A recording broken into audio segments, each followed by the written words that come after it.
Hi, it's Soul, and dude, my mind is blown, alright? I'm gonna read you text from an item that was data mined from Wowhead earlier, so your mind can be blown too.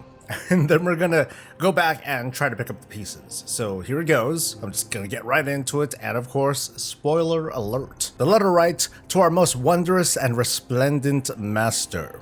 I'm pleased to state that, after a lengthy study of our rivals, I have completed my observations. Please accept this briefing in advance of my complete report, which also follow forthwith. We anticipate that certain of our targets will be more challenging to topple than others, but each is prone to manipulation in different ways, and our agents have woven themselves into their very fabric. This is, after all, the solemn duty for which you sired us. As you are fond of saying, once a desire is understood, it can be exploited." Enough prologue. Allow me to summarize our findings.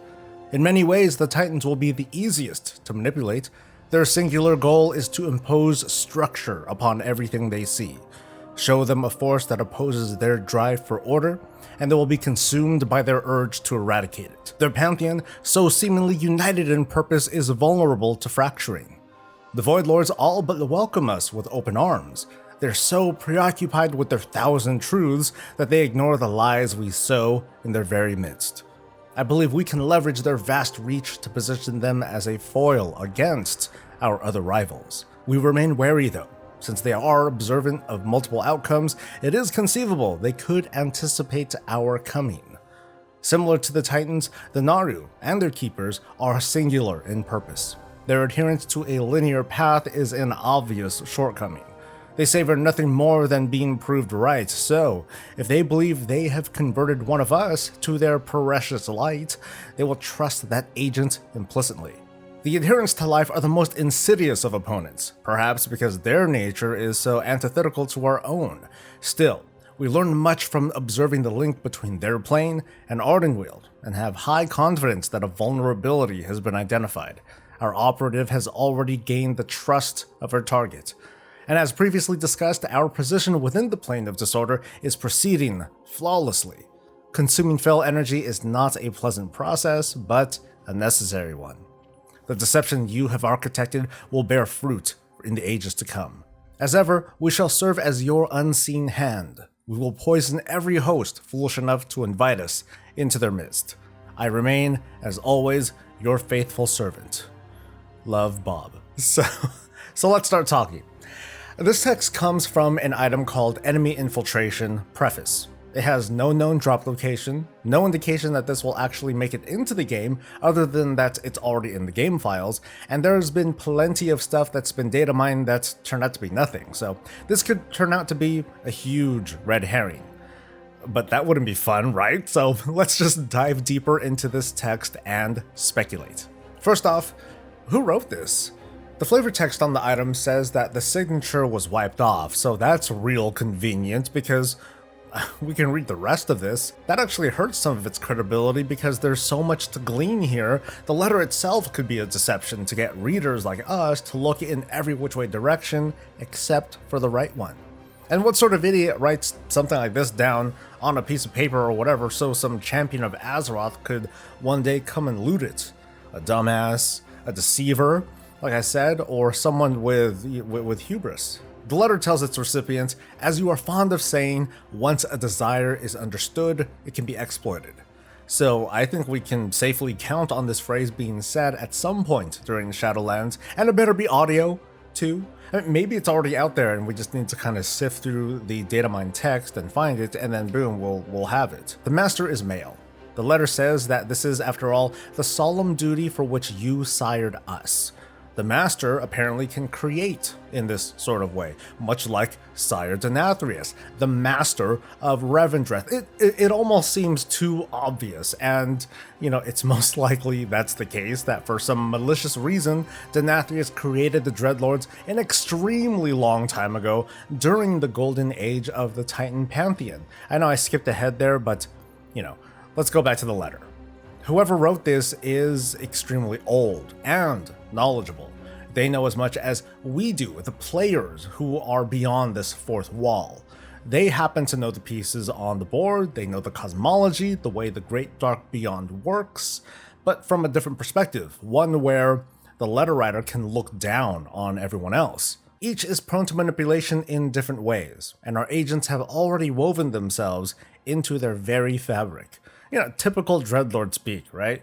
Using manipulation and deception, but this is well beyond the battle for Undercity, to which the nature of that is put into question too, but this is a cosmic deception that somehow one race, these Dreadlords, managed to pull over on the entire span of existence, apparently.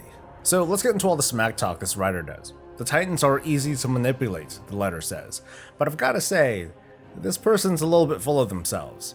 Eventually, some Titan would have run into a void planet.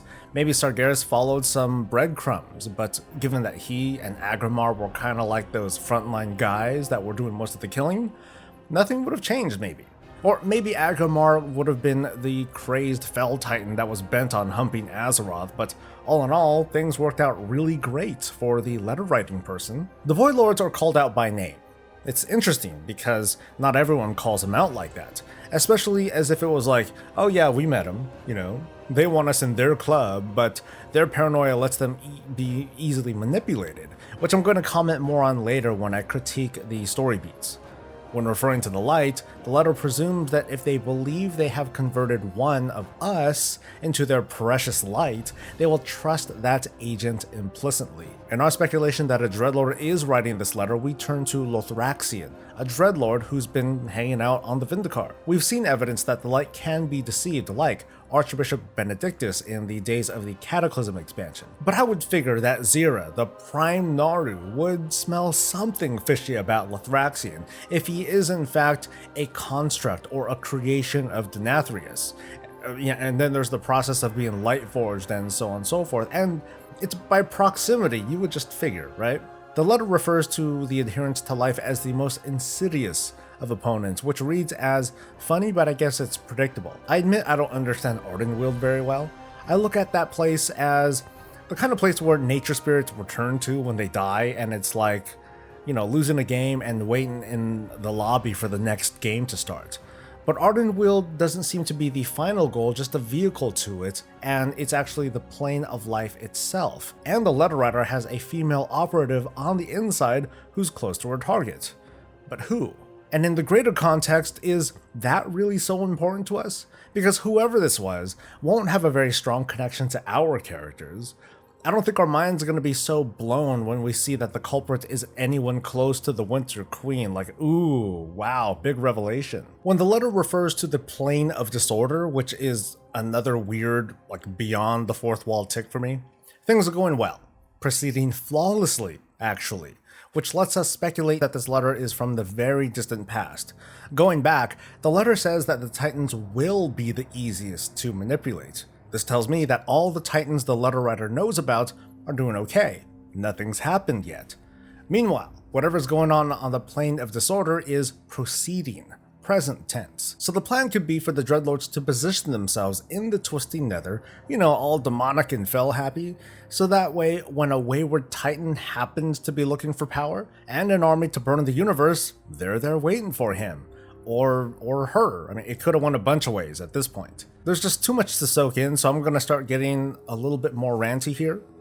The way this letter trash talks the greater cosmic powers asserts that in the very, very beginning of the Great Dark Beyond, when light and void crashed and bad things happened, it could be that the entirety of light and void exploded and then created this mix, the uneasy and volatile balance of the 6 cosmic powers. At first I thought it was more like a bubble and that there was still this greater battle of light and void going on outside of existence. But I might be wrong.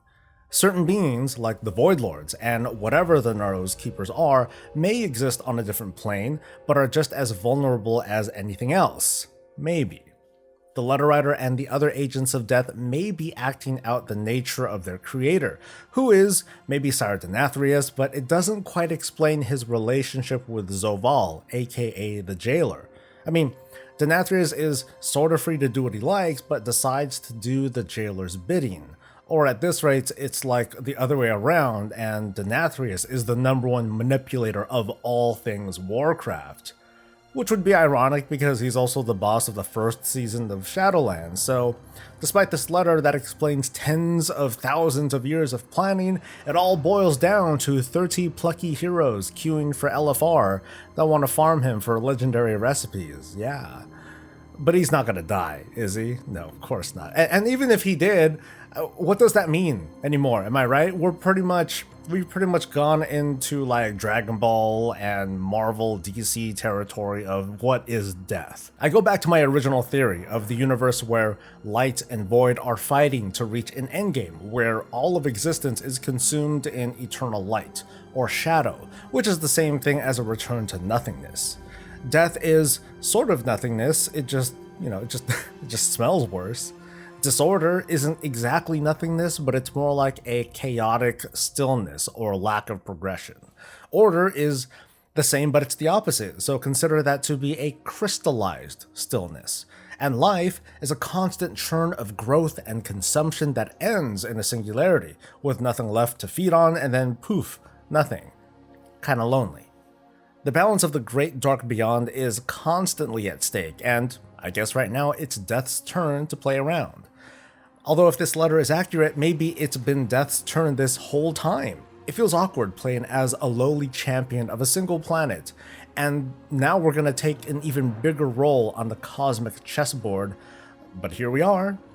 So let's talk smack a bit about the story, knowing that we're missing pretty much all the story beats and the context and the other information, so I'm doing this an injustice on purpose, and I apologize in advance. I've often described the Warcraft universe as a tapestry that is never complete. Parts of it are revealed to us chunks at a time that tell one story, but new stories add to existing ones and make the full story feel fresher. AKA maybe like retconning a lot, and that's hella frustrating. Sargeras was a titan who went crazy with fear, empowered himself with Fel, killed his brethren, and went on a rampage. Now we might learn that agents led Sargeras and the Void Lords to this fateful meeting, and other agents positioned themselves to be Sargeras' pawns, smuggled weapons from the Maw, manipulated Arthas and Sylvanas, and the Void Lords? It's a cosmic conspiracy that might fit, but I also feel like it takes away way too much of what could have been genuine character development in part of everybody involved. It's why I still appreciate the story of Garrosh, who did make a sudden pivot, but we at least got to see a start and end to that story that, at least with the current lore, seemed to be all him. I'll be honest though, I'm super eager to play through a Warcraft story that's way more grounded than this, but while we're here, we'll just try to enjoy the ride. I know I've been pretty late to the Shadowlands lore party, but this is just way too big to ignore. I had to talk about this as soon as I could. There's just so much more to take in though, like who are these Eternal Ones really? What is the actual point of the Shadowlands? The history of the Arbiter and the Jailer, and so much more. I'm going to be getting to that as soon as I can, but in the meantime, what do you think of this mess so far? Let's remind ourselves that we're looking at data mine stuff. This might not go live, but clearly someone at Blizzard wrote this, which gives us a clue into the cosmic endgame. As we get closer to launch and at least find out more about the nature of Ardenweald and Revendreth in the upcoming Afterlives episodes, we're going to revisit this topic because those two episodes I think are going to be super important. Let's get out of here for now, folks, and feel free to discuss this in the comments over at our Discord channel or in the comment section below, and don't forget to like and subscribe for more of this and all things Warcraft. We'll see you later. Until then, stay safe, stay healthy, and stay breezy.